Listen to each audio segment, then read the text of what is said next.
굿모닝 여러분. 아침이 돌아왔어요. 어제는 제가 좀 두통이 심해서 좀 약을 결국은 조금 센 약을 먹어서 조금도 지금 시간도 좀 몽롱하긴 하지만 그래도 이렇게 있다 보면은 다른 일에 신경 쓰다 보면은 두통이 나아지겠죠. 목소리가 조금 좀 낮아도 여러분들이 이해해 주시기 바랍니다. 오늘 이쁘지 않아요? 이렇게 제게 있는 인형은 이게 다예요. 인형 모으기 좀 해볼까요? 옛날에는 뽑기 인형을 우리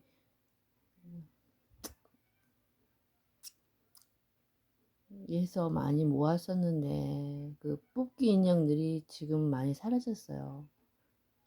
우리 친정에는 뽑기 인형이 많이 있었는데 아마 어머니께서 다 저쪽으로 다 버리셨을 거예요, 아마. 워낙에 깔끔하신 분이라. 그래서 오늘은 이 친구들과 함께 하기로 해요. 이 마음을 읽는 아이 오로르. 마음을 읽는 아이 오로르. 이거를 저는 동화적인 그런 색채를 좋아하고 요즘 조금은 동화 세계를 좀 좋아하는 편이에요. 엉뚱하게도. 4차원이 세계인가? 4차원적인 그런 세계를 왜 4차원적인 그런 세계를 좋아하냐면, 그곳에는 정말 악이란 게 없고, 무서움도 없고, 도둑, 강도, 그런 것도 없을 것 같은, 저도 4차원적인 생각을 많이 해요. 그래서 어제는 참깨 세상이라고, 오로르가 생각을 한 거예요. 참깨 세상에는 힘든 세상이라고는 하나도 없고 행복한 세상이에요. 오보가 힘든 세상에서 그런 생각을 딱 힘든 세상이라고 할 때마다 그 별을 생각해내는 거예요. 그 별을 가만히 보면은 그 별 속에 모든 게 다 있어요. 그래서 오보에게도 친구가 있는데 오보라는 친구예요. 그 친구는 정말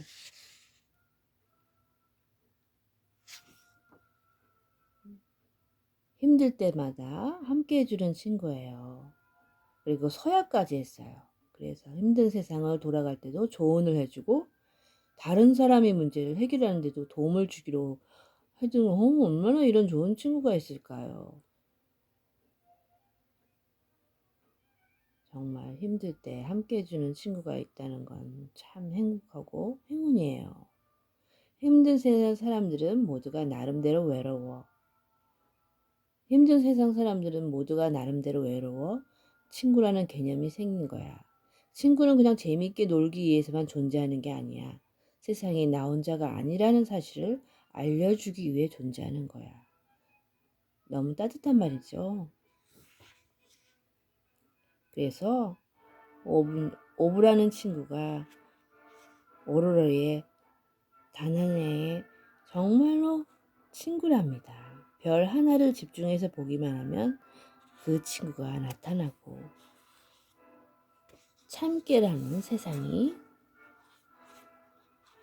아름다운 세상이 나타나는 거죠. 그러면 다음 편을 같이 읽어볼까요?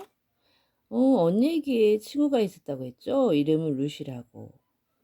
에밀리 언니한테도 친한 친구가 있다. 루시 언니는 같은 반이다. 루시 언니는 숫자를 잘한다. 덧셈 뺄셈을 암산으로 할 수 있고 수학을 좋아한다. 기하학이라는 걸 특히 좋아한다. 크기, 형태, 선, 각도 그런 거. 수학은 아름다운 시 같아. 와, 어제 루시 언니가 우리 집에 놀러 와서 말했다. 루시 언니는 색이 예쁜 나무 블럭을 가져왔다. 바닥에 블록들을 늘어놓고 정삼각형을 만들었다. 정삼각형은 기하학에서 제일 강력하다고 했다. 균형이 완벽하기 때문에 포기하지 않는 불굴에 의지한 힘을 상징한다고. 나는 절대 포기하지 않아. 내가 태블릿을 들어 보였다. 루시 언니는 눈을 굴리며 말했다. 오로르는 정삼각형이네. 나는 정사각형이야. 언니도 나만큼 강해. 나는 다시 썼다. 루시 언니는 마카롱 3개를 아주 빨리 먹은 뒤에 말했다. 기하학에 나오는 형태와 크기는 뭐든 다 좋아. 그렇지만 현실에서는 크기와 형태 때문에 놀림을 당하기도 해. 루시 언니가 마카롱을 또 집을 때 나는 루시 언니 생각을 읽을 수 있었다.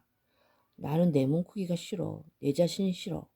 그리고 루시 언니는 내 언니에게 피자를 시키자고 말했다. 엄마가 그날 일찍 퇴근해서 빈 피자 상자와 마카롱 상자를 봤다. 그 마카롱은 엄마가 제일 좋아하는 거다. 엄마는 루시 언니 양밤에 입을 맞추고 아주 건강해 보인다고 말했다. 언니는 우리 엄마가 루시 언니 체중을 걱정하는 걸 알고 있어서 죄책감을 느꼈다. 게다가 언니는 루시 언니의 엄마 때문에도 마음이 언짢았다. 루시 언니 엄마는 자기 딸을 항상 야단친다. 너무 많이 먹는다고. 뚱보 쓰레기통이라고 부른다. 루시 언니 엄마는 뚱보 쓰레기통? 정말 본 마음은 아니겠죠. 부모의 마음이. 잔혹이들은 끔찍한 별명을 불러댔다. 많은 미용사인데 빼빼 말라고 늘 담배를 손에 들고 있다. 아, 루시 엄마가 미용사군요. 에밀리는 생각했다. 난 엄마도 죽었다. 루시 언니가 간 뒤에 엄마는 언니를 칭찬했다. 루시야 잘 지내서 좋다고. 그리고 학교에서 루시가 지금도 괴롭힘을 당하는지 물었다. 도로테아 잔혹이들, 걔들을 그렇게 부르기로 했어. 걔들이 맨날 루시를 놀려. 아주 못된 별명도 붙였어. 코끼리래. 엄마가 말했다. 생김새나 몸매로 사람을 놀리면 절대 안 돼. 그런데 내겐 엄마의 생각이 보였다. 불쌍한 루시.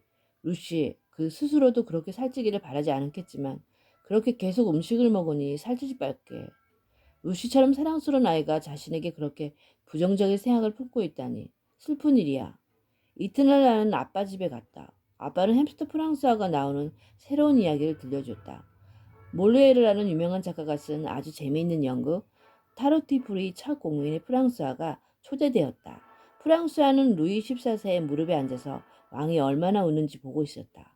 그런데 루이 14세의 고분들은 이 연극이 종교를 비꼬고 있으니 파리에서 공연을 금지해야 한다고 말했다. 프랑스어는 연극이 되어야 한다고 작가는 사람들이 어리석은 믿음과 잘못된 행동을 지적할 수 있어야 한다고 왕을 설득했다. 루이 14세는 딱딱하기만 한 고문들이 의견을 모두 무시하고 몰리에르의 연극을 누구나 볼 수 있게 했다. 클로에가 말했다. 그 얘기 교훈은 뭐야? 작가한테는 왕 옆에서 자기를 편들어줄 햄스터가 필요하다는 건가? 아빠가 웃었다. 그렇지만 아빠는 입술을 오므렸다. 아빠는 그다지 다정하지는 않은 속뜻이 담긴 말을 들었을 때 늘 그렇게 입술을 오므린다. 아빠는 빵에 치즈를 더 바르기 시작했다. 클로에가 말했다. 아빠가 치즈를 아주 좋아하네. 나는 태블릿을 썼다. 나도 치즈를 아주 좋아해요. 특히 블루치즈를 좋아해요, 아빠처럼. 클로에는 내가 살찔까봐 걱정했다. 아빠는 즐거운 미소를 지으며 클로에를 보았다. 나는 클로에의 생각을 읽을 수 있었다. 내가 왜 바보 같은 말을 했지? 클로에가 아빠 손을 잡고 속삭였다. 미안해. 아빠가 몸을 기울여서 클로에한테 키스했다. 아빠의 생각이 보였다. 클로에가 나를 하려고 하면 나는 겁부터 먹게 돼. 나는 그때 어른이 돼서 알게 됐다. 나처럼 다른 사람의 눈을 통해 생각을 읽을 수 없지만 표정으로 생각을 수축할 수는 있는 나보다 클로에 아빠의 생각을 알아챘다. 그래서 클로에가 아빠에게 미소를 지었지만 속으로 생각했다. 내가 알랭을 밀어내면 나중에 후회하는 사람은 바로 나 자신이겠지?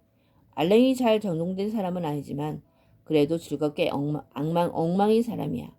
그리고 아이들에게는 아주 좋은 아버지고 즐겁게 엉망인 사람이야. 나는 갑자기 든 생각을 태블릿에서 아빠한테 내보였다. 클로에랑 아이를 가져. 아빠 얼굴이 하얗게 질렸다. 정돈된 사람이지만 아니지만 즐겁게 엉망인 사람. 참 재밌는 말이네요. 정돈된 사람이지만 사람은 아니지만 즐겁게 엉망인 사람. 클로에랑 아이를 가져. 아유 이뻐라. 조지아는 선생님은 나한테 단어를 말하게 하려고 애쓰는 중이다. 선생님은 내 입술을 움직이지 못하는 걸, 내 신비한 능력 때문에 말을 하지 못하는 걸 잘 알고 있다. 그런데서 그런 선생님이 나한테 입으로 말하는 법을 가르치겠다고 굳게 마음먹었다. 요즘에는 수업 내내 단어 하나에 집중했다. 나는 입을 열고 선생님을 따라 하려고 했었다. 전처럼 아무 효과도 없었다. 67번을 애썼다. 선생님은 나를 응원했다. 할 수 있다고. 틀림없다고. 그렇지만 5번을 더 시도한 뒤에 나는 태블릿에 적었다. 태블릿으로도 말을 잘할 수 있는데 왜 남들처럼 입으로 말해야 해요? 나라는 말을 그렇게 듣고 싶으면 좋아요? 그 다음에 나는 나를 계속 입력했다. 나.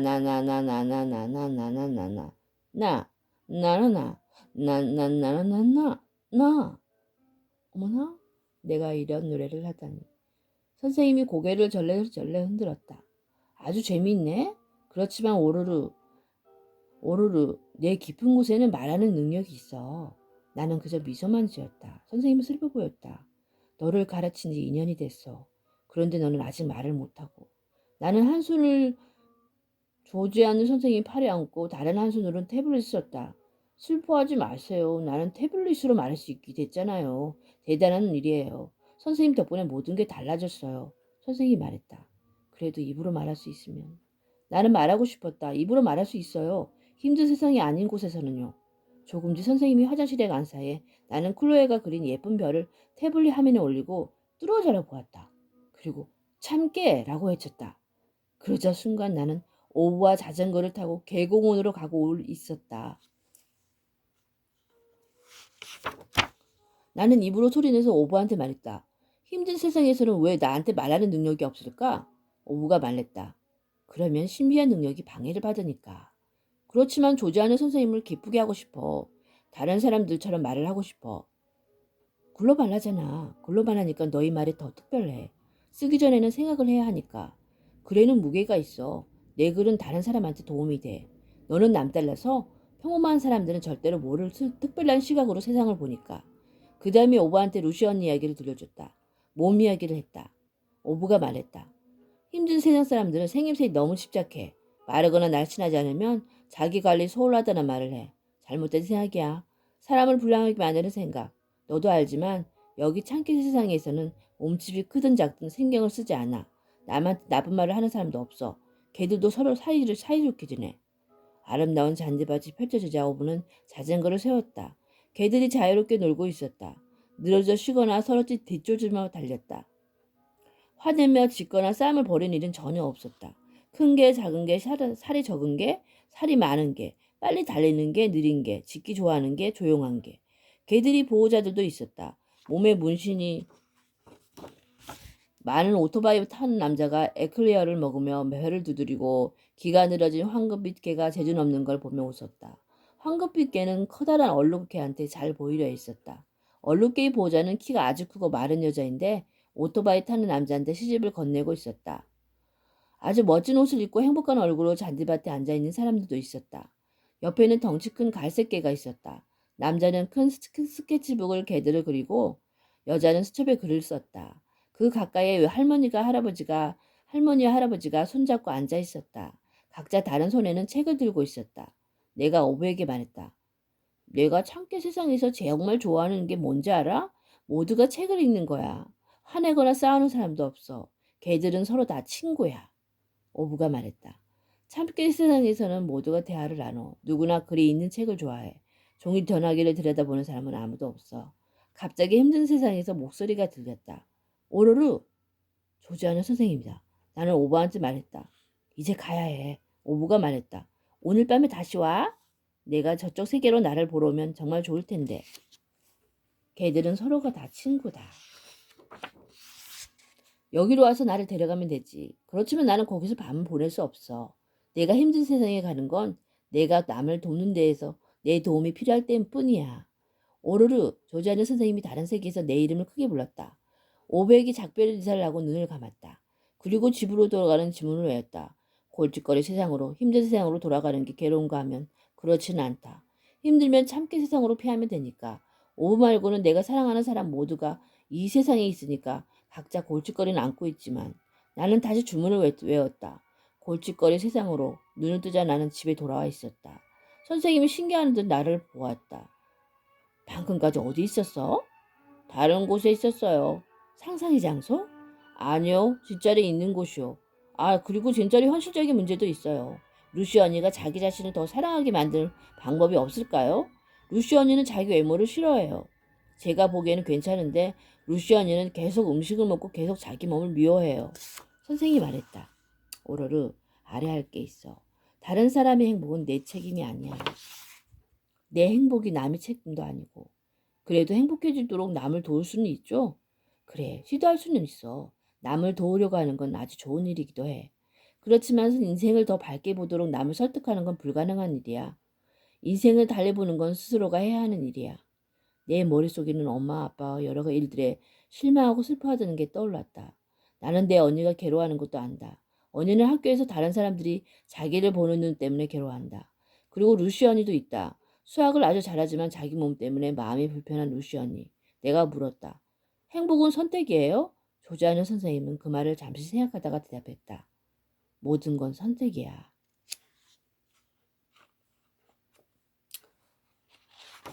그리고 창기 세상에라는 이런 세상이 있었으면 참 좋겠어요. 이 세상에는 서로가 다 같이 행복한 세상이에요. 자기만의 행복을 서로 자기만의 시간들을 누리고 싸우지도 않고 너무 이게 밝은 세상이죠. 우리가 지금 바라는 세상이 이런 참깨 같은 세상이 아닐까요? 그런데 왜 참깨의 세상이라고 이름을 지었을까요? 참깨라는 것은 고소하고 어떤 참깨 그런 게 있잖아요. 깨소금 나듯이 그렇게 처음 신혼부부들이 그런 존칭을 부를 때 참깨 같은 소리 어디서 막 냄새가 나네. 깨소금 같은 냄새 하면서 참깨 냄새 그런 세상인 것 같아요. 우리에게도 앞으로는 참깨 같은 세상이 돌아올 겁니다. 분명히요. 그리고 살찐 것은 뭐 살을 조금씩 먹고 살을 빼면 되는 거 아닌가요? 그러면 더 이뻐지고 그리고 살찌는 무조건 먹고 살찐다는 거는 좋지 못한 게 아니라 몸에 해롭다고 얘기를 해줘야 돼요. 그냥 놀리는 것보다는 정확한 이유를 알아듣게 얘기하고 살을 빼고 자기의 모습을 더욱더 사랑할 수 있게 그냥 먹는 게만 다가 아니고 먹으면서 운동하면은 더욱더 이뻐질 수도 있는 거죠. 참기 세상이라는 게 바로 이런 게 아닐까요? 그러면은 참깨 세상에서 다음 세상은 어떤 세상인지 이따가 와서 여러분들에게 다시 소개할게요. 그러는 동안 여러분들은 커피 한 잔을 여유를 맞으면서 오늘 하루도 정말 평화로운 참깨 세상을 꿈꿔보는 건 어떠실까요? 여러분 사랑합니다. 구독, 좋아요 함께해요.